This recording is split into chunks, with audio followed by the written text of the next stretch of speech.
Live. Due to some violent content, parental discretion is advised. Well, I don't know what this thing is. I think it's a strip show, dance show. Work there, dude. Welcome to DeaconLive. DeaconLive. Live. Welcome back, guys. On today's show, what the hell is Chicagwa? And why did this 100-year-old man break a world record? And the truth behind meat-eating kids and plant-eating kids. And how does your state trick you into buying scratch-off tickets? All this and much, much more we discussed here on DeaconLive. How are you? How are things? How are things going? Are you doing okay? Are you getting along with everyone? Is everyone playing nice out there? Out there in this great big wide world of ours? And God damn it, we're opening up. I'm seeing a lot of stuff. I'm seeing all these reports as far as everyone's treating the world like it's 2019, which is great. We're getting out. We're doing things again, which is great. Airlines are flying. Hotels are being booked. People are working out. People are going to restaurants. People are doing everything. And I say, I applaud everyone. Thank you very much for getting us through this last couple years. And we did it. We did it. We did it for some of us believe. There's other negative Nancy's out there that say, you still got to wear a mask. And I guess they don't turn on the TV too much, or they just can't think for themselves as quickly as some of us can on our own. Now, for those of you who know, we broadcast just outside of Charlotte, North Carolina, a beautiful little town we like to call Marshville. We sit on about 22 some odd acres. We have chickens, we have horses, goats are around, cattle's around, all that stuff that makes us here on the property. We call it a franch, part farm, part ranch. We're getting ready to plant some. I know this is riveting stuff.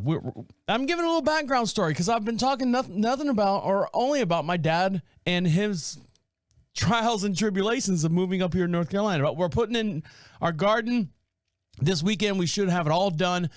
So it'll be a great time. Now, as I said, I mentioned just a minute ago, my dad has kind of, I want to say, settled in. He's finding his place. He's finding his rhythm as far as what's going on, as far as it's a hurry up and wait game for him. He's waiting for his house to sell, which I think it sells this week. Good for him. And then the next step is to blank, X, Y, and Z, or 1, 2, and 3. And, he gets the check from the sale of his house. He's got some bank accounts already cleared up, so he's good. I think he's good to go.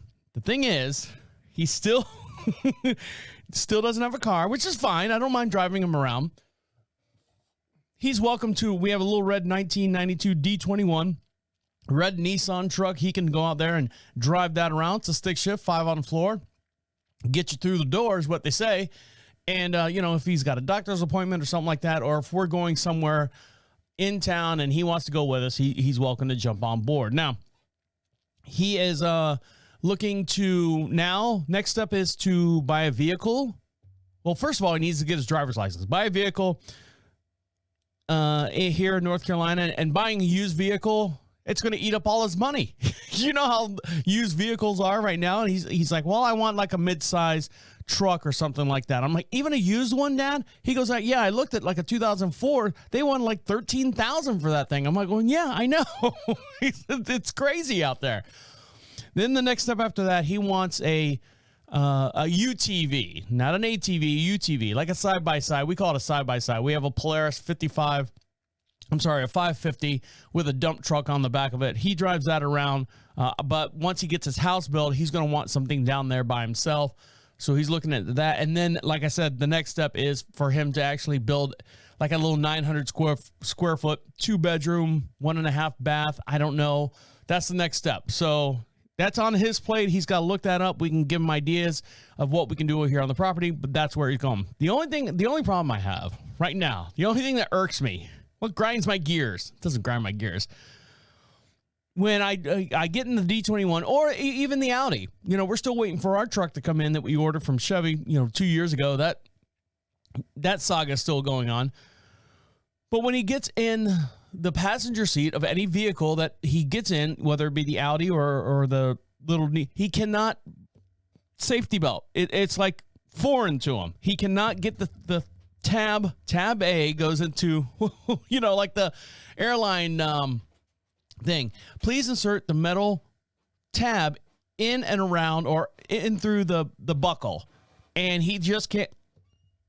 Is this computer going to stop back here? It's printed stuff like 3 times. I don't know who's printing stuff, but it's possessed.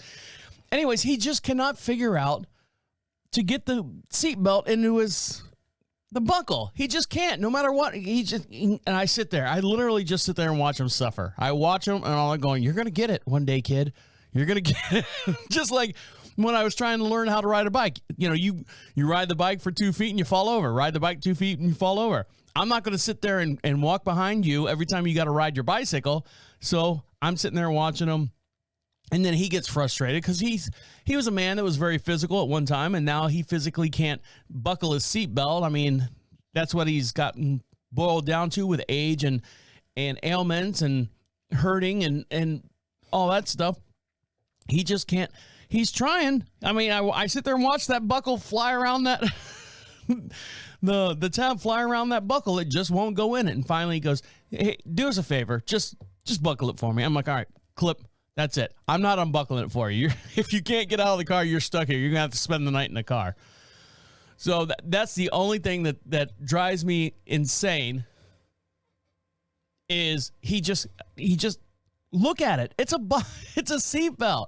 Seatbelts were mandatory in cars. I think in 1968 they started putting them in there, or mandatory in there. You had to have them. I think 67 they had them in there. It wasn't mandatory, but still. So you have from 68 all the way up to now to figure out whether you're in your passenger seat or the driver's side or whatever that is, to figure out how to work a seatbelt. And I just look at him and I just go, time's ticking. Car's running, losing gas. Every minute I sit here, I'm losing gas. Fine, I'll click it in. Click, and then we drive on. And I look at him, and he hasn't even gotten the seatbelt up and around him. So he's like, I look at him. He's like, the seatbelt's like up around his neck. It's choking him. He just kind of pulls it out and just quickly over to the side. And he doesn't like pull it out, give him some slack, around the front, give it, pull on a little bit and then stick it in the thing there. They're strapped to it like some kind of S&M show. The shoulder straps all on his face and stuff. I don't know. Anyway, so he gets through that. And I got through today. I had to take Cookie Puss down.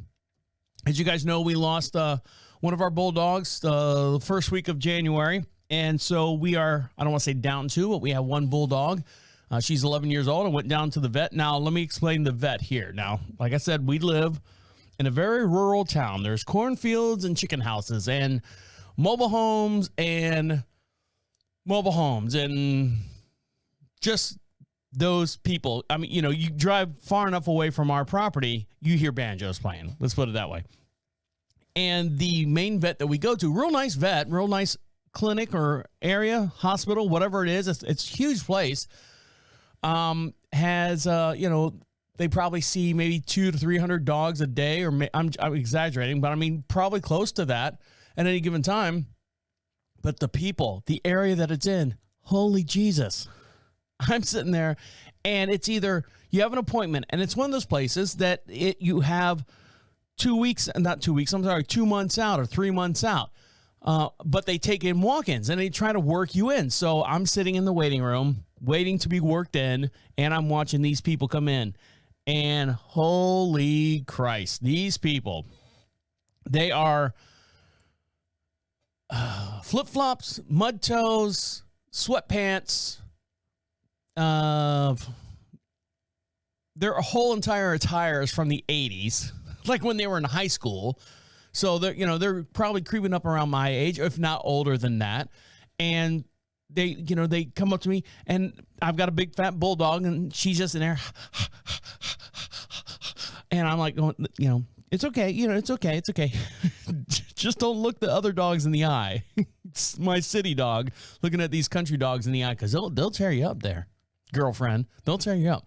And I have people come over and go, I had a bulldog once, what's your bulldog's name? And I'm like, my bulldog's name is Cookie Puss. I love bulldogs. I had a bulldog once, and he died at 6 years old because he couldn't breathe. But what can you do? And I'm like going, Jesus Christ, guy, go away. My neighbor threw a beer can down my dog's throat one time. He doesn't like my neighbor anymore. And I'm like, these are the conversations that you have in a veterinary hospital, not a hospital, where, you take your dog, just get shots and checkups and stuff like that.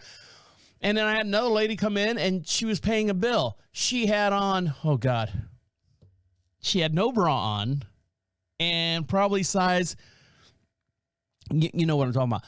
She had F's, like size F breasts, and her boobs laid on her tummy. And you could see oh, I'm painting you a horrible image. And if you're listening to this during lunch or dinner time, I apologize. And she had sweatpants on that barely covered her cootie doo. You know what a cootie doo is? Her stomach sticks out further than her cootie doo. And her tits are laying on top of that. And she's missing like 3 teeth right in the middle of her face. And her hair's up in a friggin' rat's nest. I think I saw rats actually in her hair. She's got glasses on. One eye's looking at the door. The other eye's looking at the floor. And she comes up and she goes, "Who's a good little bug? Who's a good little, I know it's hot out there, isn't it?" And this is a lady talking to me. I'm like going, yes, it's hot out there. And do you have something to do? Because I look at you and I think you should be somewhere else. You don't belong here. So she goes up to the desk. I guess she's making a payment on something. Then, no dog, no animal around her. She goes around to everyone in the waiting room. There must have been 15 dogs in there. "Who's a good little boy? Who's a good little boy?" She goes on to the next one. "What's your dog's name?" "Timmy." "Oh, Timmy's a good dog. I had a son named Timmy, but he was hit by a train. Okay, I'm going to leave now." And I'm like sitting there, I'm like, this is why my wife didn't want to go, because I had to sit there and basically fend off these people. Get away, get away. Well, that was my day at the vet here in the beautiful town of Marshall. Now, the vet was further down. It's a couple towns over, but still, for the most part, I was anxious to get back home and get back to some sanity here on the property. And all right, guys, stick around. We got a lot more to get into and a little bit more. Hopefully we can adjust your sanity. We're going to get back into our normal, regular schedule show that we do here on Deacon Live. And we got a bunch to talk about, and we'll hear from Is This Going Somewhere with IT Dan. Stick around. You're listening to Deacon Live right here on Prophet Radio. I'll be right back. Welcome back to Deacon Live. Make sure you follow us on all your social networks. And the way you do that is go to Prophet Radio, PROPHET Radio. Click on the social contact section, and that opens up this other page. And you can see all the stuff, all the links that links us to you and you to us as well. If you want to find our Instagram, it's over there. If you want to find our Facebook page, it's over there. Make sure you like and subscribe and share it with all your friends. We'd love to hear from you. And speaking of hearing from you, at the bottom of that homepage there is a little blue bar that says "Be Heard." It opens up a microphone on your tablet, on your computer, on your smartphone, wherever you're listening to us at. And you can speak right into that. And it sends us a message right here to our inbox, and we'll play it on the very next podcast. You can ask us any question from any podcast that we've ever done, or if you just want to give a shout out or something like that. We'd love to hear from you. And make sure you put your return address in there, and we'll send you out some free swag as well. Now, someone who is trying to get some free swag is the Russian thing, the oligarchy, not the oligarchy, but the whole Russian war, the whole Ukraine-Russia stuff. We try not to get too political here on Deacon Live. I know you get bombarded with a lot of stuff on your social media pages, on the news. You're just like going, I just want to watch TikTok. I just want to watch, stuff that has nothing to do with all this stuff. I want to watch Dave Chappelle get tackled up on stage. I want to watch Chris Rock get slapped. I want to see all these different things that I normally don't see on my newsfeed. I want to get away from the politics and stuff of this world. Well, the one thing that I pulled out this week is we've been fighting for many years here in the United States, and I say fighting, arguing about the right to fix stuff. Now, for those of you who don't know, there's a policy or a program that's going out there. It's basically, like if you've got a smartphone, if you've got a vehicle, if you've got anything that literally voids the warranty, if you do not take it to the actual vendor or the manufacturer of that product, will void the warranty. So, we're up in air, and Congress is trying to fix that problem, the right to fix stuff, the right to fix stuff. However, it still carries on over there in the Ukraine. You're like, well, how does that happen? How does this affect them over there? Well, over in Russia, or actually over in the Ukraine, there is a John Deere dealership, which is now under Russian control in the city of Melitopol. There you go. Is one such business has been looted through millions and millions of dollars of stolen farm equipment have so far been recorded being stolen from the property. According to a report, the machines were remotely disabled shortly after they were stolen. Through various reports that did not mention the specific way that they disabled them, but what is known to John Deere is a wireless controlled various function of the machinery, quote unquote. Where basically if you don't pay on your John Deere, they can shut it down and come pick it up. So they also they have tracking systems, onboard tracking systems on those John Deeres, and allegedly made it back to the village, all the way as far as the village of Zakhan-Kort in Chechnya, 700 miles away from the actual Ukraine dealership, before the new owners discovered the John Deeres were bricked. So in total, 27 pieces of farm machinery were stolen. Many of them reported to be now paperweights because John Deere and the anti-right to repair technology has turned the company into something of a pariah here in the United States, with the farmers being forced to hack their own tractors and the equipments to make repairs. Well, this has actually helped out John Deere to where they could actually remotely shut these things down. And now they're just like I said, big paperweights sitting out there in the middle of a field. So good out of that. I mean, how many times is that going to ever happen in hopefully not our lifetime again, where you actually have to shut down something or a war breaks out to where you have that. Now,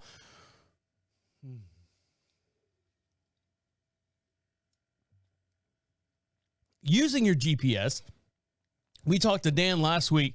He was going to Nashville and he would use his GPS, but then he would physically take pictures, street view pictures on his phone for each turn. Now, I remember one time, I think MapQuest actually had some kind of intersection picture on there, like in the infant stages of MapQuest. Well, Google right now is taking, what are they doing? Google right now is upping their game as far as traveling. Now, additional users can be found. Oh, let me read this. With now the summer season of traveling has begun, there are many people shuffling to find travel plans due to this past COVID-19, of course, being uplifted as much as possible. First, on Google's list of new features is a flight price tracker that can alert users of cheaper flights on any dates. I've used this before and it works very well. Previously, the flight price tracker only allowed notifications on specific travel dates. Google says the users will receive an email with the algorithms detecting lower than typical fares in the next 3 to 6 months. So Google's stepping up their travel game. Google has also added features for travelers who wish to drive by nearby locations. This map view on the Explorer tool gets you a little pink dot and a bubble titled Explore Nearby? ? Tapping this option offers suggestions by nearby places a couple hours from your actual destination within driving distance. Users will also find information about hotel prices, weather, etc. in that region. It only takes a couple of taps to open up the Google Maps and then begin navigating your destination. Now, here's something else that they're actually adding to the Google Maps or the Google Travel. Additionally, users can now find the best neighborhoods to stay in based on their interest layers on the map. This lets you filter between favorable areas for dining out if you want to just do shopping or sightseeing. Google says users can tap where to stay under the search filter for more information on things to do nearby. People who love exploring cities on foot will take the inclusion on the new toggle that shows landmarks that are just within 15 to 30 minutes by foot or car. Google says this could be useful for travelers who want to stay approximately in the proximity of the local spot that they're in, which I think is great. I've seen it where we've driven around. We've done road trips from New York all the way to Florida and stuff. And I actually saw like the little Wikipedia, little W on the map, and I'd hit it and it goes, did you know in this area right here? And it gives like these little facts things. I think that would be cool too, to incorporate that on your traveling thing. Almost like a, remember not MTV, VH1's pop-up video? As you're traveling and you could zoom in a little closer, if, something goes by and, a lake or a river or something like that, and you just want to click on that as you're reading, I think that would be pretty enjoyable as well. Just kind of like, oh, did you know, honey, as you turn to, your driver or who's ever in the passenger seat, did you know that over on the right, that building right there was once a military base for, blah, blah, blah, during the X amount of time or whatever they got on their map thing. I think that would be a great addition. It helps you learn a little bit more, because learning's always good, right? Yes, it is. We're learning things every day. Now, something that we're learning right now is that this gentleman right here, he's 100 years old and broke a new world record. Now, he didn't do anything for speed. He didn't do anything for strength. He didn't eat like 57 hot dogs in 4 minutes. What he ended up doing is what he did every day for the last 84 years, and that was showed up to work. Born in a small Brazilian town of Burques. These words are so hard for me. B-R-U-S-K. Brusque, on April 19th, 1922, Orthman wanted to get a job when he was 15 years old to help with his family's finances. Because of this prophecy, because of his prolificacy, because he spoke German so well, he was hired as a shipping assistant for a textile company called Industrie Renault SA, now known as Renault View. On January 17, 1938, soon afterwards, he was promoted to the position of sales and became sales manager, and that's the position he's held ever since. Now, he has been with the company for now more than 84 years. It was verified on January 6th, hey, that's my birthday, giving him the Guinness World Book of Records for the longest career in the same company. Labeling this record as his proudest achievement, outside of him probably getting married or having kids or anything like that, Orthman said that what pushed him towards making this historical event was focusing on the present. I don't do too much planning, nor do I care about tomorrow. All I care about is that tomorrow will be another day in which I will wake up, get up, exercise, and go to work. You need to get busy with the present and not the past or the future. Here and now is what counts. And so he has stayed at this textile company for the last 84 years. He actually has an award. He's 100 years old. 100 years old, still working. And I think someone says, if you're not working, you're going to, keep yourself busy, you kind of deteriorate. Well, here he is at 100 years old, working for the same company for 84 years. All right, guys, speaking of 84 years, working for a long time, we'll talk to IT Dan and find out if this is going somewhere here in just one sec. You're listening to Deacon Live right here on Prophet Radio. I'll be right back. Welcome back to Deacon Live. Make sure you follow us on all your social networks, and don't forget, for every podcast we do, we have a matching video as well. Go over to YouTube and search for Deacon Live Podcast. I'm looking at you. You're looking at me. I'm waving to you, and you can see all the articles and stuff as we talk about them here live on the air. And you can see my monitor and everything. You can see the stories and follow along with us as we do the podcast. Also, this May 28th, I will actually be out at the Union County Ag Center. I am taking the show on the road. Actually, I do several different podcasts, and one of the podcasts that I'm involved with is a podcast called Equine Dynamics with Mike Stein. We sit there and talk about horse problems, horse issues, and we try to create sounder horses from the ground up.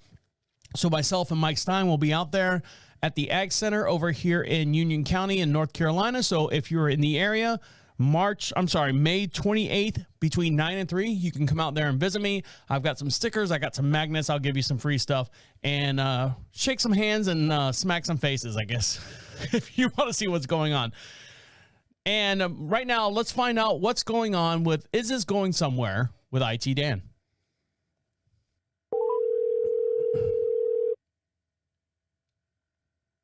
Hello, Travis. How are you? Hello, Dan. How are things? Oh, pretty good. Got back from our big vacation in Nashville. And anything happen exciting in Nashville? The most exciting things we saw were on the travel there and back, just the bizarre things we saw. Now, what did you see on your bizarre travel to Nashville? Like we were behind they had a wide load delivering a mobile home on the highway, and they also had a separate wide load delivering an oversized fiberglass pool. So neither one could pass each other, and they were jockeying back and forth. And Kathy said, Dan, we're stuck behind these people. And I go, we're still doing 75. Relax. No, it was very interesting. Dan, you need to get out in the world a little bit. You need to get out in the world a little bit more. If the most exciting, unusual thing you saw were two big wide loads on the highway. Well, at the same time. Oh, yeah. I forgot. At the same time. Yeah, boring, right? And then and then we saw a guy with an overloaded trailer, and the axles were bent so bad it was rubbing up against the side of the body. Oh. The wheels were out at an angle. So wow. But, no, we went to Nashville and walked around Broadway. You go to Kid Rock's bar there? Yeah, they had a bar. We walked by all the bars and checked out, took pictures of all the people and all the buildings and all the signs. Kid Rock. Kid Rock's got a bar there. Did you go to his? Yeah. Hunky Tonk something? Yeah, we did see it. We did see it. We saw all those places, but we just went into a barbecue place, Jack's Barbecue. How's Jack doing? Jack is okay. Yep. And so we went there and ate. It was okay. It wasn't great. And we went to a But what were you restaurant. expecting in Nashville? I mean, is it Jack's world famous barbecue, or is it just Jack's hole in the fucking dump wall? No, it's Jack's world famous, and my nephew went there and ate there and recommended I go there. So I'm going to kick him in the nuts. How old is your nephew? Dan, how old is your nephew? He's 42. You think he's traveled as much as you have, Dan? He's been to Nashville before I was. So. Well, that's fine. Yeah. I mean, I've been to McDonald's before, you know. Yeah. He doesn't travel much. But I don't go that many places. Well, here's how you determine good barbecue, Dan. If for whatever reason, listen, because I do barbecue myself. I do pulled pork. I do all that stuff. I smoke out on the grill. I'm a grill master. I'm a smoke master. I do all that stuff. If I go to a place and I eat it and I'm like going, there's no way I can replicate this, at home. That's a good barbecue place. Now, if it's a barbecue place where I'm like, I got better stuff at home, then it's a bad barbecue place. So outside of that, Dan, now I know you're not a pit master or anything. Yeah. Could you replicate what you had at, what's his name, Dirty J's? What's the name of the place? Jack's Barbecue. Jack's Barbecue place. Could you replicate that at home? Yeah, I probably could. All right, then that's safe to say that the barbecue place is okay. It's mediocre. Yeah. But if it's a place that you go, man, I cannot, for whatever reason, their tater fries are completely different than the fries I make at home. Okay. So how long have you been doing the barbecues? Since I was old enough to buy my own grill. And how long have you known me? Less time. So, since 8 years? Yeah, since I've moved to New York, North Carolina, so probably 8-9 years. And how many times have you said, hey, Dan, you want to go over for some barbecue, or offered me any? I actually have, Dan. I used to bring barbecue all the time into work and say, hey, would you like some? I'll make you a plate. Because I've made Ron a plate. I've made Lonnie a plate. I made Ruth. Wasn't that her name? Who was it? You bring it in on days that I wasn't working. I don't remember ever bringing it in. What was the one girl's name with the braids? Was it Ruth? With the braids? Yeah, the colored girl, black girl. I don't know what I'm supposed to call them. Ruby? Ruby, that's her name. I knew there was an R in there somewhere. Yeah. No, I have never had any of your barbecue. Well, then you lost out. Yeah. Yes, I've lost out. So, and we, but it was nice walking around. That was, it was just Broadway, the one place we went to. And most of the time I was chilling out at our friend's house, walking around the neighborhood. Looking at stuff. Looking at the Did you get in trouble? Nice houses. Did you get in trouble while you were out there, Dan? Did you break any laws or anything? Just bending a few laws. So, and there's a very, very exclusive neighborhood golfing community. And it's not like the security gates. But I told her I was going to stop and just take some pictures of houses, and she goes, "You have to be careful. They have a neighborhood watch, and if you go taking pictures, they're going to think you're trying to break into their house." Where anybody who's going to break in could go into any of the houses and make out fine. So I had taken pictures of 8 houses in my car, and I would just pull up, roll the windows were already rolled down, raise the camera up, take a picture, and drive off. Because I only took pictures of the houses that I thought were special. And within 2 minutes, there was a police car parked, and it followed me. And I went around a few roads and drove out of the community, just going 30 miles an hour, make sure I wasn't going too fast, and drove out of the community. They followed me all the way out the roads. I went out of the community, and then I went to the gas station across, and they drove away. So they knew they had gotten rid of the scoundrel. So right. Well, Dan, I mean, it's all about, attitude. You probably had a bad attitude, and, I don't know how they must be looking out the window saying, geez, do I see anybody that looks... Well, it's a golf community, so when you see a car constantly going, speeding up and slowing down and stopping and taking pictures and speeding up, I mean, I would do that. I'd be suspicious anyways of people doing that. Yeah, it's maybe because I wasn't driving a Bentley might be part of it too. But would a Bentley matter? Like if you still sped up and slowed down and took pictures, sped up and slowed down. Now they can't be mad because there's no gate at the, it's not a secure gated community. So why would they get mad? Other than, hey, there's a guy. Can you imagine the phone call, Dan? Hey, there's a suspicious car driving around our neighborhood taking pictures of the houses. Yeah. If I was on the other end of that conversation with a police officer, I'd be like going, so? Is he doing anything wrong? No, but he's suspicious. Yeah, I know. And they go, hey, Chuck, you want to go handle this? Can't be anything that bad. The mayor must live in that town or in that development or something. Yeah. But there's some very fine architecture, and they have all different people servicing gardeners, dog washes, car washes, I don't think anybody in the neighborhood does anything themselves. They all have somebody come in. But it's not my lifestyle. It's not. I'd rather be out in Marshville. But then why were you driving around looking at those houses then? Because I was there, and I didn't want to just sit in her house all day long. Oh, so you went out and look at someone else's house.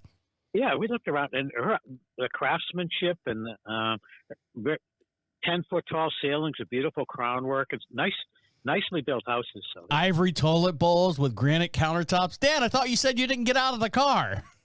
Yeah. No, that was our friend's house that we went to. Oh. And actually, I took a picture of my road parked in the driveway, and I go, damn, that makes my car look about twice as nice as it usually does. It's all about who you hang out with, Dan. Yes. Yeah, we're able to. But then to be honest, it's not my world. I can't live in these $800,000 neighborhoods and stuff. Why? It's not me. Why? It's not me. It's not me. What do you mean it's not you? No. At what point is it you? Life. I mean, where is your threshold as far as it being you?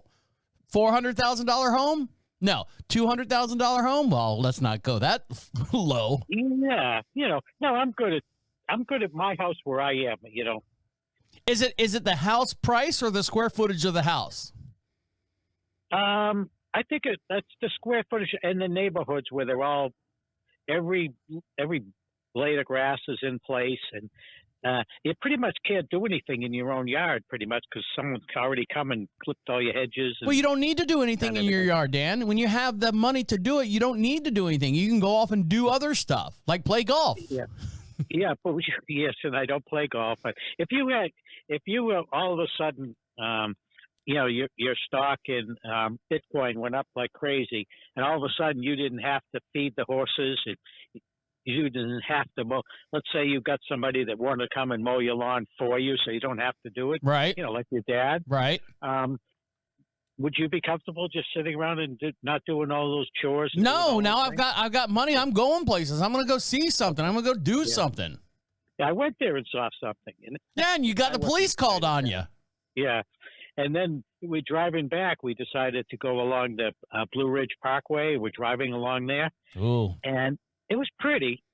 But when you've lived in Vermont and you see what it's like here, it's just like, this is an inferior product. There wasn't anything we really got excited about. Dan, there's homeless people in San Diego that would appreciate the Blue Ridge Parkway, and you're just mocking it like it's nothing. Yes. So my main thing is when I go to places like that, and you're visiting that, in my mind, for some reason, I don't know why my brain does it. It actually sits there and goes, that when I leave, this is still going to be here. Like when I go home to the studio and, on our property, on our ranch, on our 22 some odd acres, this thing is whatever I went to go see, like New Orleans, for example, it's still there. It's, it doesn't revolve around me, Dan, believe it or not. It doesn't revolve around, it's still going to be there, which for whatever reason in my mind, it just I blow my mind out doing that. Yeah. Yes, and we're looking at the rivers. They seemed a little. You see the capacity of the river, and there wasn't a lot of water running down it. And I just think a little bit about the water supply drying up, but I didn't dwell on it very long. And so you always look at the negative, Dan. You're like, my God, I wonder what it costs to clean this place, and the water's going away. And my tax dollars. No, I looked. No wonder you. Never mind. No, I looked at the water. We were looking at it, and you could see how much water, how the rocks were, and how wide it was, and it was trick. It wasn't bone dry empty, but there wasn't a lot of running through it. And I just thought to myself, because the snow already melted, Dan. Yeah. The snow has already melted. It's off of the mountains. That's where these creeks and rivers and streams come from, off of the mountains. I know, and I didn't dwell on it. So why did you even bring it? Dan, why would you even bring it up? I mean, not. Oh my God, the water supply is dwindling. No, the snow is gone. Yes. But, welcome back, Dan. Welcome back. Yes. And we had a 12-hour ride back. I had the worst possible sub I've ever had. Oh God. And there's no satisfying you, Dan. There is absolutely no satisfying you at all. No, we didn't have a lot of time because it was a long drive, and we just figured we'd go into Firehouse Subs. Kathy likes Italian subs. This was so soupy and watery. I don't know why I didn't just bring it back and say, give me my money back and leave. But we ate it. Because you would have had to deal with Kathy. That's why you didn't bring it back. Do I want to deal with Firehouse Subs, or do I want to deal with Kathy? Fuck it. She didn't like it. She didn't like it either. So. Did she slam it on the floor like she always does? No, she didn't slam it on the floor, but she slammed it on the table and said, you can eat my half and stuff like that. So I figure that's good. I get a whole sub. But it was, I don't think I'd go back to Nashville. You've been there and done that. And right. Some places I'll go in, like Savannah, and I go, gee, I want to come back again. And if you asked me to go to Savannah, I'd go there again. I loved it. So. Yeah, that's one place that we haven't been. We've driven through it, but we've never been there as many times as we passed through it going into Florida and stuff. But now I'm talking the highway Savannah. I'm not talking about the historical Savannah. Yeah, that's where you need to go. So. Well, I will, Dan, if you let me go. Are you going to watch the horses? Your dad can do that. Yeah. Well, I mean, to a certain point, he could probably do it. Push comes to shove. You can go down there and spend one night, visit, and come back. 2 days. I would do 2 days because I would find a barbecue restaurant and tell them that their barbecue is shitty, and then I'll look at the architect around everything, and hopefully I'll get pulled over by taking pictures of everything, and I'll Yeah. That never happened to me in Savannah. I love the architect. Old-fashioned brick, old brick, old used brick. Looks great. Now, wasn't it a plantation? I mean, that was one of the big slave states was Georgia. And Savannah, and they still historically celebrate it. Savannah, the history of Savannah. Come look at the architect, and this was brought over from England, and some of the in styles or the influences are from France and England and European. and then, you know, the culture that we had, but no one really says anything about it. Yeah. And our friend who we're visiting lives on Isaac Franklin Drive, and in the Plantation, it's off of Plantation Drive, and the whole golf course community is from Isaac Franklin's plantation. He was a slave owner. Right. And see, and everyone's taking down statues left and right, but no one touches these other things that has, you know, like the Biltmore. I know the Biltmore place had to be was a plantation place. And every year we see the lights are beautiful at the Biltmore. The family came and had breakfast at the Biltmore, you know, and it's all these things, but no one ever says anything about these buildings, those buildings that are historically still standing and what they represented and what happened to them or what was going on during those times. They'll take a statue down left and right. You know why? Because it's easy. It's easy. It takes a little bit of work. A couple of people sign some paperwork. They bring in a forklift. They push it over. They drag it off. They stick it in a museum somewhere. But these places, these large areas of land, you know why they don't touch them? Because they're paying taxes. That place has to generate so much. Yeah, money. Follow the money, and those places, they don't touch them. You know why? Because it's a cash cow for them. I hate to do this, but I'm going to have to agree with you on something on this. Okay, and what are you agreeing on? Maybe it kills me to agree with you on anything. Well, I'm glad we could both see both sides of the coin on this one. So, did Amy go away?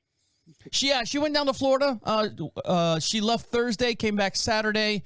Her niece graduated from Florida State. Go Noles. And so she's now going to take a year off and go get her master's. She's going to do some research on where she's going to get her master's at. Okay, and what is her degree in? I believe. Oh shit. Psychology. How many years on this college, and you don't even care? You don't care. I don't care, actually. It's not accounting. It's psychology. She was going to go to be a pharmacist, and then it turned into more of a psychologist of illness or something. I don't know, but it's a 4-year degree, and she graduated, top of her class. Blah blah blah blah blah. So. And then Sarah help her when she gets her job at McDonald's. She'll get the $16 instead of 15. You know what I saw the other day, Dan? It would make you sick. It would literally make you sick. So my dad, he has to, I don't know where this came from, but anytime we go grocery shopping, he has to get a scratch-off ticket.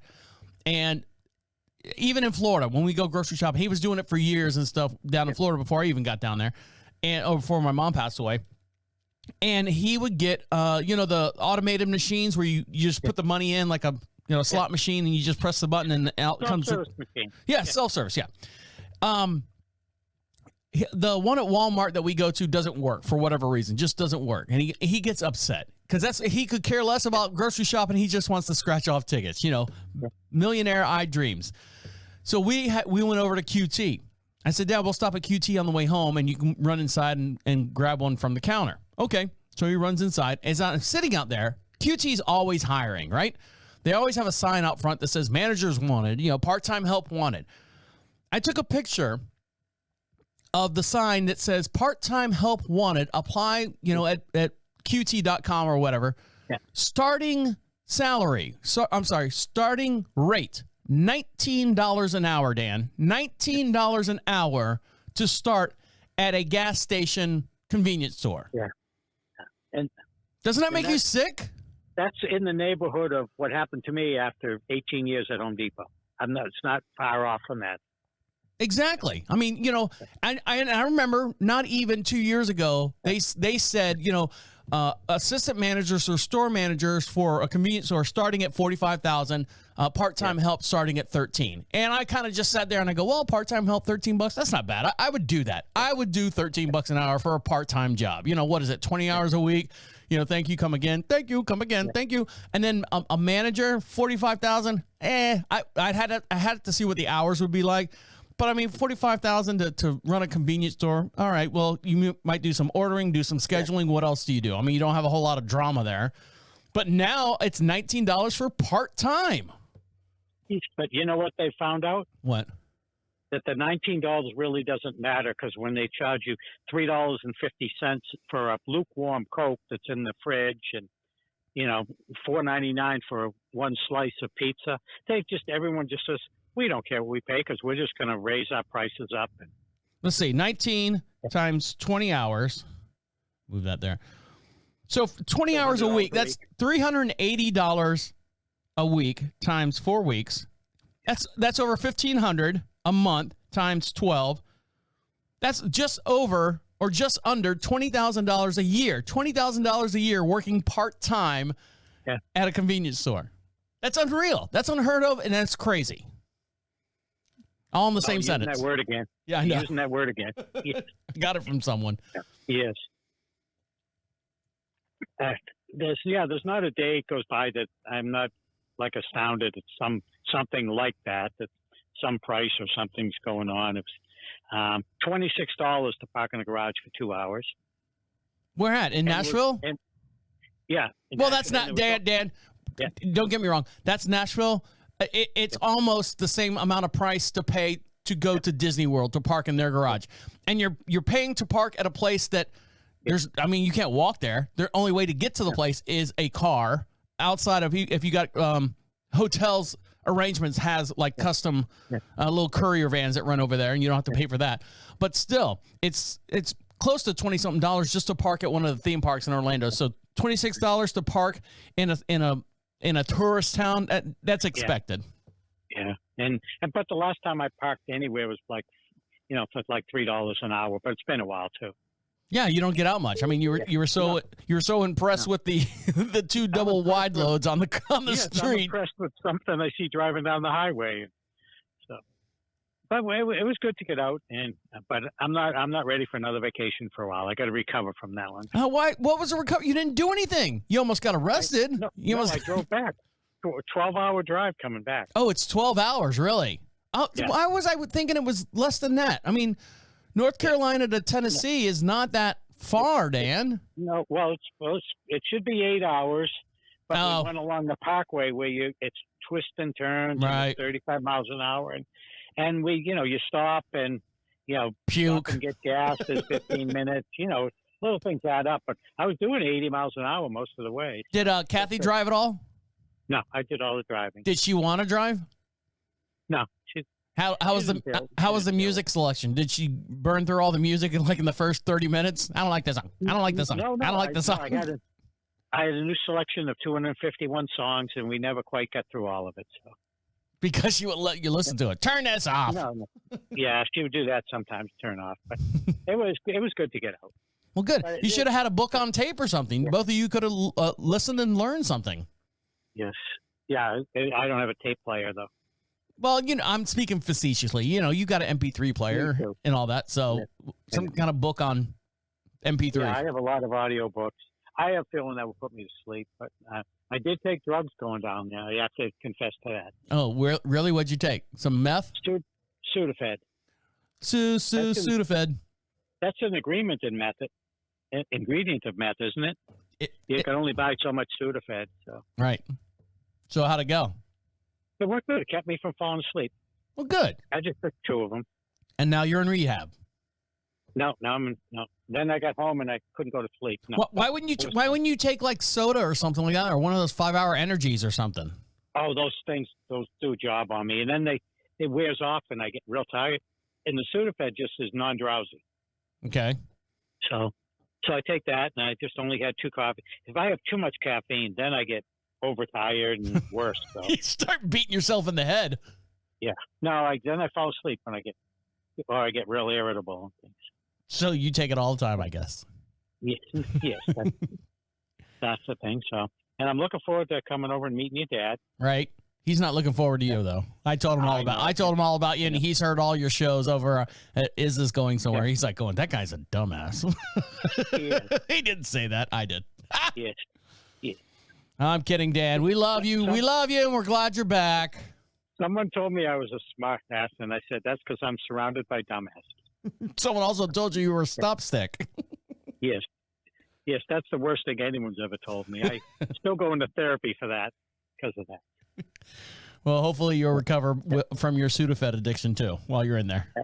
Yeah, but it's good to be home. I got a few little odd jobs to do tomorrow. Keep myself busy. Well, good. Yeah.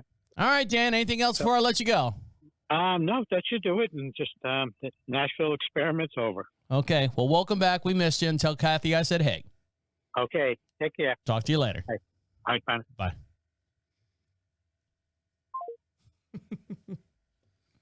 Stick around, guys. We got more coming up. You're listening to Deacon Live right here on Prophet Radio. I'll be right back. Welcome back to Deacon Live. You want something for free? Of course you do. Everyone wants something for free, and the way you do that is go over to Prophet Radio, Prophet Radio. Click on the free swag section, and let me see. Did I move it? Nope. It's right there. Free swag. Click on that. Fill out the little form. We'll send you out some magnets. We'll send you out some stickers. We got some buttons. I ordered some brand new buttons for you. I'm not going to do anything with your email address. I just want to say thank you for listening to us and sharing us and being a part of our show. And that's the way I do it, by giving you guys some free stuff. And don't forget, we'll be out at the Union County here in North Carolina Ag Center on May 28th between 9 and 3. Now, over in Chicago, that's a horrible town right now. What's her name? Lightfoot? God, she's a trip and a half. What's she look like? Jesus. She's a mess. Well, she's got herself into another mess, I guess. They're trying to sell Chicago water, saying that the water is going to be good. And for more on this, if you want to see this video, go over to Prophet Radio. Actually, go over to YouTube, and you can see this video in real time as we're talking about it here on the show. So here we go. Oops, switch cameras there. There we go. So here we go. We're going to talk about this Chicagwa or something like that. Here we go. Serious thing happened today. The city of Chicago came out with a water. That's right, a water. City of Chicago water in a can. And that caught our interest for a number of reasons. And we obviously are fortunate to live near Lake Michigan, our most precious natural resource. And today I have the pleasure, obviously, to start the run-up show and join Mayor Lightfoot to announce a new branding campaign to promote Chicago's water quality in honor of National Drinking Water Week. And I have the little can that she's going to also introduce. I love the art. Chicagwa, what a name. It's horrible. So without further ado, Mayor, take it away and talk about Chicagwa. And what we've done and the investments that we've made to really step up our ability to deliver clean, safe drinking water to Chicagoans and our regional partners. She looks like Jesus hell, man. I don't even know if she looks like a man or a woman. She looks like this alien figure out there right now. But here she is. Decades to come. One is that we've been covering the city of Chicago and its water for 4 years now in a series called Getting Hosed. The main focus of the series is on big, bad, and wrong water bills. But another focus on the series, in lieu of the city coming out with its own water in a can, is dangerous water, lead in the water. It's happening in far too many nooks of this city. A recent example of dangerous water, here's a story from March of 2022. And Getting Hosed is double-pronged. Hundreds of thousands of Chicagoans are paying inflated usage guesstimates. And the city also has hundreds of thousands of water lines made of lead, feeding homes potentially dangerous water. Here's the double hosing. You can't get a water meter, a fair bill, until you get a non-lead line. And it's almost impossible. So it's like playing basketball 1-on-2. Imagine Daniel Wasserman taking on both Jordan and Pippen. Who's Daniel Wasserman? Who can trust the Chicago Water Management Department? Daniel Wasserman cannot. Neither could these people. We fixed every one of their inflated water bills. But a bill of health? I'm still drinking lead water. Anyway, so that's what they're trying to do. This guy's getting out of control with this article. But anyways, that's what they're trying to do. They're shoveling this water out of Lake Michigan, I guess, and purifying just that water. And they're putting it in cans, and they're distributing it for free for National Water Drinking Day, Chicagwa. I say it's Chicagwa. I think that sounds funnier. But that's what they're doing. And another wrong step in the wrong direction. It's horrible out there. But the only good thing that's coming out of this, really, they only spent like $120,000 on this campaign that they're doing, which they could have spent $120,000, which is basically, pardon the pun, a drop in the bucket to fix what's going on out there. They used a lot of local artwork on the cans, a lot of local artists, and I'm sure they didn't get paid, or maybe that was $125,000 that they actually paid, you know, $3,000, $4,000. I don't know how many cans are made, but they're distributed them throughout this past or this coming week at a local event there promoting drink safe water week or something, whatever guy said at the beginning of this thing. But yeah, there you go. So Chicagwa, or I call it Chicagwa. I think that's funnier. Now, another place that's dealing with a water problem is Lake Mead. Now, for those of you who don't know, Lake Mead is out there in the Las Vegas area. It's one of the only, I think, is it one of the only salt lakes in the, well, let me get my lies straight here. I believe, let's see, hold on before I get out of control. Is Lake Mead salt water? I think it is. Water comes out of Lake Mead, Colorado, for instance, is colder and less saltier than the water that already exists in the lake. All right, so it is colder water and denser and warmer. The water is floating. Okay, so it's not the, I think it's the other one that's, what's the one in Tahoe? That's the only saltwater lake. Let me find out. Only saltwater lake. The Great Salt Lake, I guess that's what it is. 7 salt lakes around the world. One around the world, one in the U.S.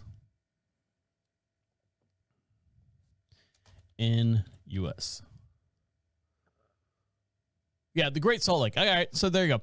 So Lake Mead is out there in Las Vegas area, and you know, for many years it's part of the Colorado River, and they dam the river, and they don't dam the river, and that's how those states actually get their water supply out there. Now, of course, you can say it's global warming, you can say it's whatever you like, as far as the water depleting out there, and we're not getting enough rain, or they're siphoning off and the water's going somewhere else.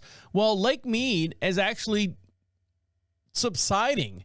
And what's happening with it subsiding is that things are popping up. They're seeing like small little shoulders. There's small little sandbars that are now popping up. Something else that's popping up are dead bodies. Boaters on Lake Mead on Sunday stumbled across a barrel containing human remains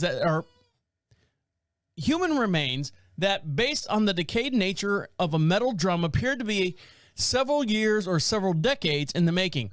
The husband heard a woman scream as they went to look and found the body in a very deteriorated 50-gallon drum. Hollister said, a Las Vegas resident, said he found a man that was mostly bones except for a shirt and a belt showing. For a shirt and a belt showing. The discovery prompted a search of the area's National Park Service rangers who assisted in Las Vegas Metro Police Department in recovering the remains. Photo of the site has showed a rusted out barrel that is partially submerged in the mud, roughly a foot from the edge of the current lake level. Now, at one time, this was actually 100 and 150 feet from the shoreline, the original shoreline, and several hundred feet down at the bottom of Lake Mead.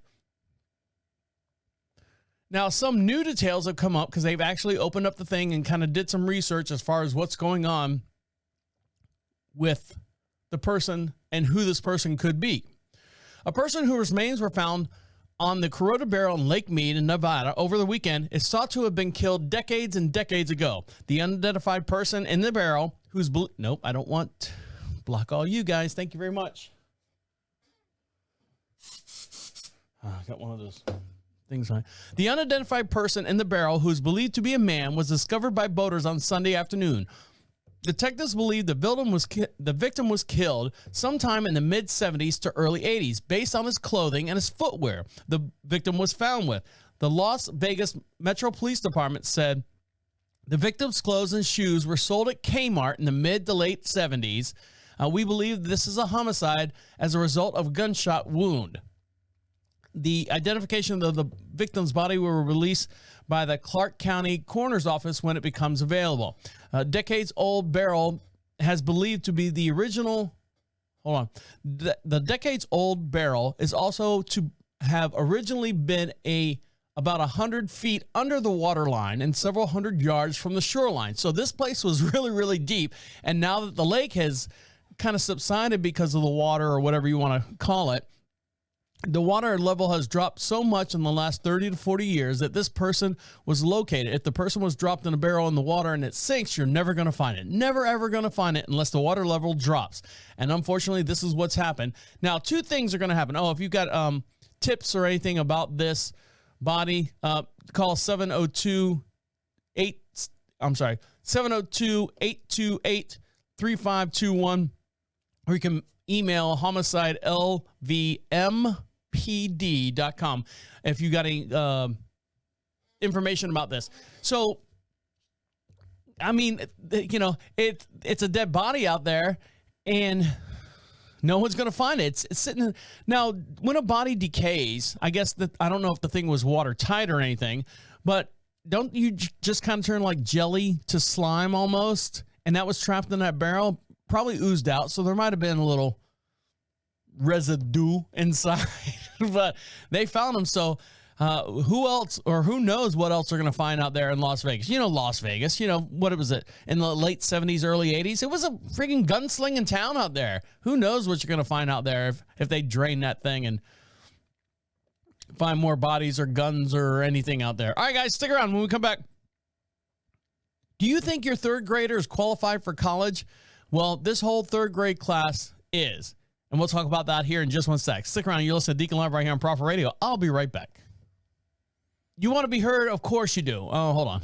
Start that over. Welcome back to Deacon Live. We'd like to hear from you, and the way you do that, if you want to be part of the show, we'd love for you to be part of the show. We'd love to hear from you. You got to do a little work, though. Go over to Prophet Radio, Prophet Radio. Click on the little blue bar at the very bottom of the page. It says Be Heard. Opens up a microphone. Yes, you have to use the microphone on your tablet, on your PC, on your phone. Believe me, I got too much other shit. I ain't got enough technology to sit there and hack your stuff. And what I want to do is I want to hear your voice. I want to hear you, and you can get your voice here on the program at any time. Just click on that, sends it right to our inbox here, and we'll play it on the very next podcast. If you want to ask us questions, say hello from Tijuana, hello from Lake Mead, wherever you want to do, just do that for me. And make sure you give us some kind of return address, and we'll send you out a magnet or sticker for being part of the show. That's how we do it, and we just like to say thank you as well. Now, these people right here, you can go round and round in circles with, is it good to be a vegan? Is it good to eat meat? Whether it's a nutrition thing or whether it's a popular opinion as far as global warming. You know, we're talking about Lake Mead dropping its shoreline, receding the lake line. What's actually causing all this? So, you know, plant eaters point the finger at meat eaters point the finger at plant eaters, and round this vicious cycle goes. But a lot of times, if you're a plant eater, or for example, if you're a husband and wife and you're still married and you still have kids and everything's kosher, I mean, God knows there's a lot of shit that goes on out there where families are not together for whatever reason, and they're coexisting with kids or whatnot. But usually the parents, whatever the parents eat, the kids are eating as well, or at least they try to, or vice versa. Whatever the kids are eating, the parents are eating, and they're getting fat. Like, oh, I just want to make you macaroni and cheese. Just to shut the kid up. Junior, sit down. I'm making you macaroni and cheese. And you know Junior can't eat a whole box of macaroni and cheese, but guess what? I can. I can eat almost a whole box of macaroni and cheese.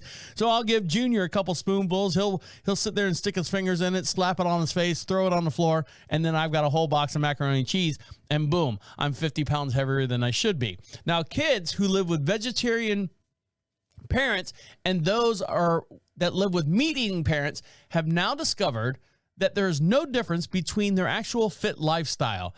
Amid increasing magnitudes of climate change and health-related concerns, veganism or vegetarianism is on the rise across the globe. A survey conducted in January of 2022 reveals that 10% of American adults right now follow a vegan diet. In Canada, more than 2 million people identify themselves as vegans, whereas 1/3 of the UK population is also quote unquote willing to shift to a plant-based diet. However, the daunting question and many parents have, and as they come across, is how do they start their children eating vegetarian diets, and whether this is good or totally not good to have a plant-based diet. Increasingly, a team of researchers from the St.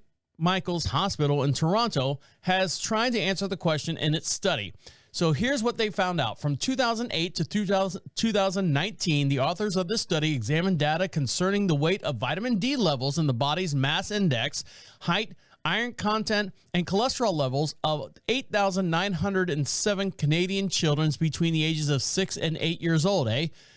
These children and their parents participated in what they called Target, T-A-R-G, lowercase e, lowercase t, Target Kids, the research network in Canada that aims to bring advancement to child health care strategies through different research projects is what they're trying to do. Based on the dietary information received from the parents, researchers categorize the children who are as vegetarians as not and non-vegetarians.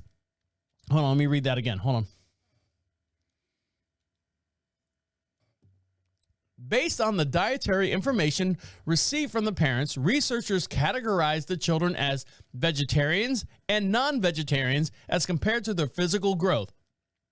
While highlighting the importance of their study, lead researchers and pediatrician Dr. Jonathan McGuire says that over the last 20 years, we have seen growing population of plant-based diets and changing food environment with more access to plant-based alternatives. However, we have not seen the research into nutrition outcome of the children's following a vegetarian diet here in Canada. So what they're saying is they're analyzing the factors such as BMI, weight, etc., and we're taking in considerations of the gross participation studies that the children who follow a vegetarian diet had the same nutritional levels as non-vegetarian eating kids. Hold on, let me say that again. People, meat-eating kids, let's put it that way. However, the study did point out that vegetarian kids are higher, twice the risk of remaining underweight as compared to meat eaters consuming the same product or same amount of food at their age. So what they're saying is, I said this is why little Timmy can't hit the ball past first base. He doesn't have enough muscle mass on him. He's sitting there and he's like, I hit the baseball. I can't do it. I don't have enough energy. Meanwhile, the meat-eating kids are more, they have more mass, more muscle gain on them to where they can perform tasks and stuff. Now, take all that off the board.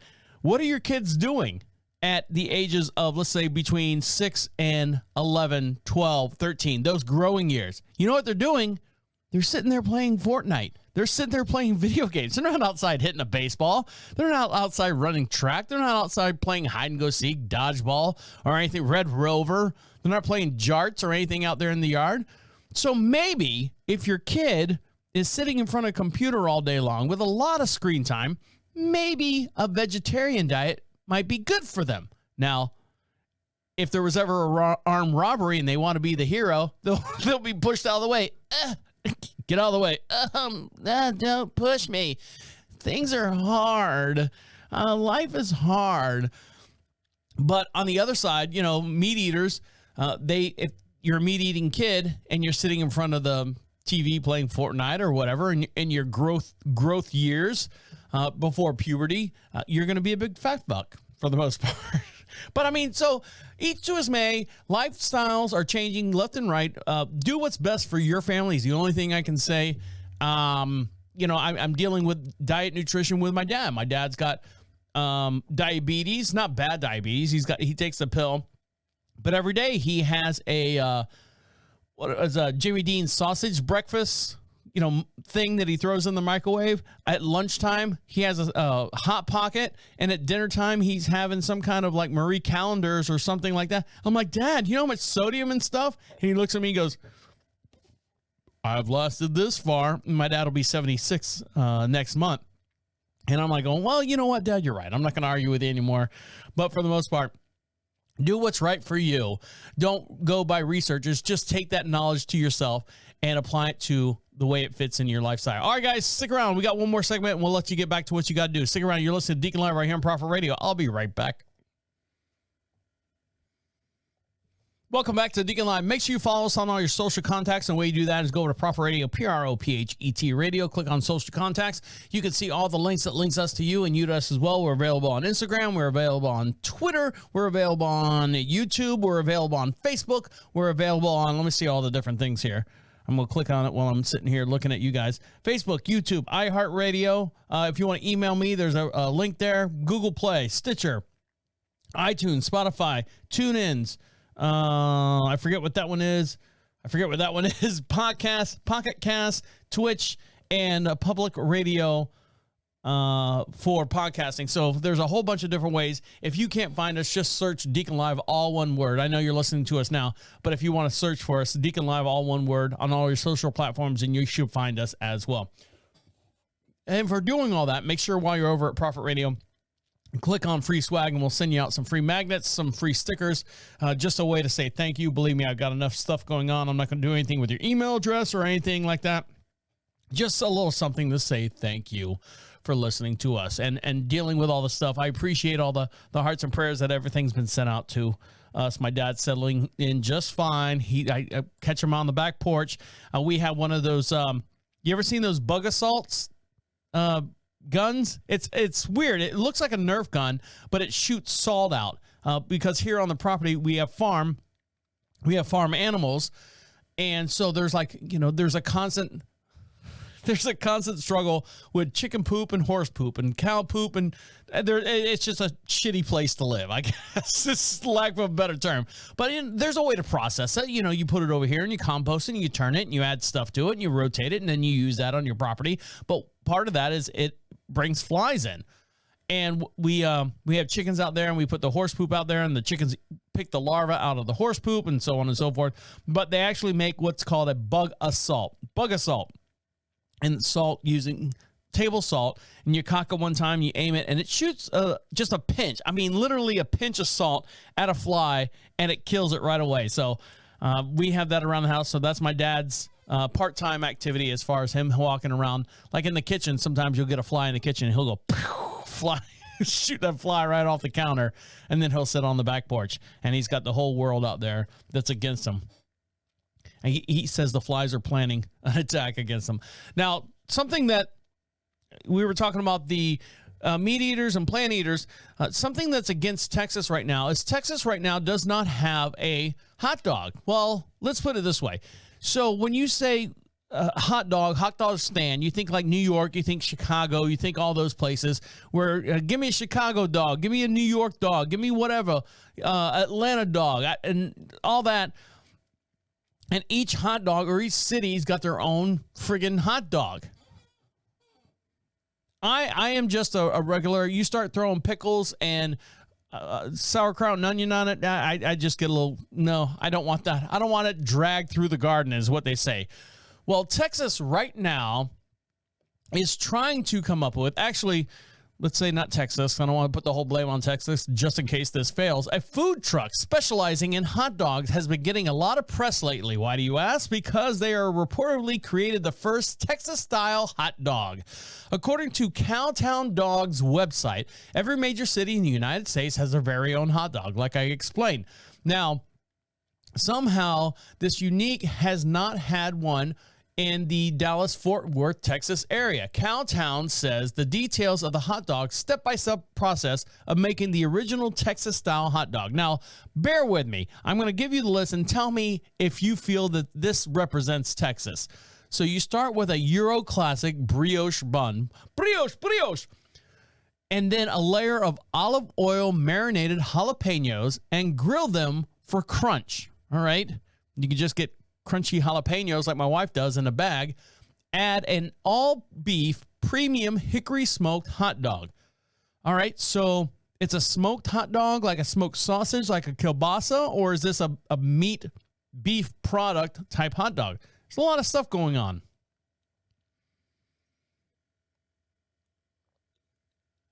Then it says slather on Ray's, R-A-Y-E-S, stone ground yellow mustard. made traditionally. All right, I agree with the yellow mustard. I don't see any ketchup yet, but that's good. Top with Eddie's chili, cross between a sloppy Joe and regular chili. All right, I see that. And then garnish with a Dublin sweet onions or hot and spicy onion pepper mix. All right, I could see. Does that represent Texas? Let's see. Is there a video here? Please tell me there's a video. I'd love to hear from you. If you're not, nope. So if you, hold on, let me switch screens here. So if you're watching this on the YouTube channel, this is what the Little Taste of Texas has. It's chili with jalapenos and onions and peppers. So I guess is it a Texas thing with chili and the smoked hot dog? You think that represents Texas altogether? I don't know. I'm just saying. So this company this food truck called Cowtown Dogs is trying to pass legislation. I don't know if they've gotten that far, but they're just looking for your vote as far as they've created a Texas dog. I would think a Texas hot dog, in my opinion, would be, you ready for this? You would have a hot dog with some kind of, would you do a pulled pork on top of that? Or would that stray across from a hot dog? Maybe bacon? Some kind of, I don't know. You'd have to have some kind of Texas barbecue on there to create the hot dog, make it a hot dog. So anyways, there you go. Now, speaking of there you go, a popular beer has just been recalled. If you're going to drink a beer, having that Texas hot dog they found that it posed a quote-unquote possible health risk. Okay, so that line right there is kind of loaded in itself. All beer poses a possible health risk. On April 30th, LIDL GB volunteer. It's voluntarily LIDL. Is that little LIDL? It's a foreign company. I don't recognize them. That's why I'm saying it. GB voluntarily recalled Starovint's Czech Lager 5.0%. The popular beer sold throughout the United Kingdom. Oh, there you go. That's why I don't know what that is. Was pulled from the shelves after it was determined that the Starovint's, I'm screwing all this up. The Starovint's Czech Lager contains sulfur dioxide, which was not declared on the label. So if it was declared on the label, could you still drink sulfur dioxide? Let's find out. Here we go. Can I drink sulfur dioxide? Oh, they're saying sulfur dioxide is a sulfate that is expressly against the rules of a Whole30 diet. So if you're doing a Whole30 diet, guess what?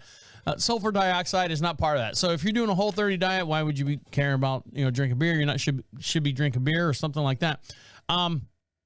Meaning that the beverage poses a risk to those with have sensitivity to the sulfur dioxide or sulfates. The recall includes the Starovint's Czech Lager 5.0 in the 500 millimeter pack size. The specific beer impacted by the recall has a best before date of October 16th, 2022. So the recall notice and stuff. So if you're over in England or you bring some home, don't drink it. Unless you don't care about the sulfur dioxide. Now, as you know, the last couple of weeks, we've been dealing with a garage sale, whether it be down in Florida or up here in North Carolina. My dad's made probably close to just selling stuff in the house. We probably had $20,000 worth of furniture out there, probably sold everything for more than, all together collectively $4,000 worth of stuff. Now, of course, he had to pay for a lot of stuff while he was waiting for the estate to settle and all that stuff. So he had, that was his little nest egg, plus all the stuff that he had in his bank, not to get too personal with him, but he was doing okay, but he was worried about it. Now that the house is sold and everything, and it was under contract, he had a little bit of what I call play money. And my wife and I also, we had a garage sale up here and we sold through a couple of our things out there on the garage sale. Get this shit out of our house. We don't want it anymore. And we made some money too. So I told my dad, I said, Dad, we can go down to the the North Carolina Educational Lotto office and buy like books and packs of scratch-off tickets. You have to do it the first Tuesday of every month. That's when the new stuff comes out. So we went down there and we bought, let me switch screens here. Can you see me? No, I'll say right here. And we bought, normally a book goes for $300. So if you buy the $5 tickets, take 5 divided by 300, that's how many tickets you get. You buy the $10 book, 10 divided by, and so on and so forth. Well, I went down there and I had over $600 in my pocket. And I said, all right, give me 2 books. I want the $5 or I want the $10 and I want the $20. And they go, well, we don't have any $10 ones. You want the 5 and the 20? I said, yeah. They totaled up. It was $800 and something. I said, whoa. I thought they were $300 a piece. No, the $20 one comes with 30 tickets. So that's $600 for that. And I'm like, all right, well, let me just get that. So I've had this whole conversation, and the North Carolina Educational Lottery office has this big plate glass, like a bank would have, like 4-inch clear glass. You're pressing a button. And like, show me your ticket. And they're like, okay. And they're all nice. They're all friendly out there. And my dad heard this whole conversation. I step over to the next window to the left while the lady counts up my money and stuff. My dad goes right behind me. You have any $10 new lotto tickets? Dad, no, they don't. You hear what I said? I just had to. Never mind. You can figure it out. So my dad goes, well, what $10 lottery tickets do you have? And she pulls out one that my dad's been constantly buying. I think it's called like Mega Bucks or Big Bucks. It's like $10. And he's like, I'll get a pack of those. I'm like, Dad, you understand this scratch-off lottery pack that you're buying has been out for almost a month and a half. Have you looked to see if there's all the prizes have been won? You can do that? Yes, you can do that. You can do that. You can look it up and see what's left in the prize field. That's why you get the new ones. The new ones, it's a wide open prize field. So, no, I didn't know that. And so I'm like, all right, Dad, do what you want. Do what you want. You're going to do it anyway. So I paid for my $600 stack of $20 tickets, brought it home to my wife, and within one day, she scratched them all off. And then my dad did the same thing. Spent $300, got the $10 tickets from a game that's only been out for a month and a half or whatever that is, and he scratches them all off. My dad wins out of a $300 pack of scratch-off tickets, wins, I think, $110. And I'm like, well, Dad, I mean, you know how to play the game. My wife, the first pack out of the brand new ones, spent $600. We actually won $450, which is not too bad. That's not too bad. I would take that and add another $150 to it and try to roll that over again. That's a good return. 3/4 return on a $600 outside of not winning the grand prize, of course. But I would take a little bit more money, throw it at that, and roll it into another book of scratch-offs. But that's up to my wife to decide whether I'm allowed to do that or not. This young lady right here took the whole approach in a different way. A 44-year-old Michigan woman was shopping at a convenience store when a ruby red ticket with sparkling red letters caught her eye. The $20 ticket read, $2 million multiplier spectacular, and provides a chance to win up to $2 million. The young lady said, I like the color and the design, so I decided to give it a try. She said, not revealing her identity yet, she decided on May 3rd to do this. That offhand purchase was worth millions. This is what she says, quote, I scratched the lottery ticket and saw that I won $2 million. I had to do a double take because I thought I was reading it wrong. When I finally sunk in that I won, I was very excited. She recently claimed her prize and was given a choice between the one-time payment of about $1.2 million or 30 annual payments equal to the $2 million. I would take the annual payments. I'm sorry, I would, because then you can will it over and all that stuff. Well, each to his own. The lottery official said the woman who chose to remain anonymous picked the $1.2 million lump sum. She plans to use her winnings to pay bills before saving the rest, according to the news release. The The ticket was purchased in Kelsey Market in Warren, about 20 miles outside of Detroit. So here I am buying books and books and books of lottery tickets the day that they come out, and nothing. I get nothing. My dad buys a book of lottery tickets from something that was expired, not expired, but just all the lottery pool is, the prizes aren't there anymore. He wins nothing. This lady goes, I like the ruby red sparkly one for $20. I'll take it. Bing, $2 million. How does that happen? And, oh, God. It makes you sick. It makes you sick. But then again, you know, here I am driving home from the North Carolina Educational Lottery Office in my hand with 30 possibilities of being a millionaire, because I think the payout on mine was $10 million. And here I sit before you, talking to you. Maybe next week. Maybe next week this will happen. All right, guys, I'd like to thank each and every one of you for joining us, downloading us, being a part of the show, and doing all the stuff that links us to you and you to us as well. We appreciate you guys. I'm going to let you get back to what you got to do. My name is the Deacon, saying good night and good night. Wait. Come back. This is the end. The absolute end. Écoute-moi. Bye. See you later.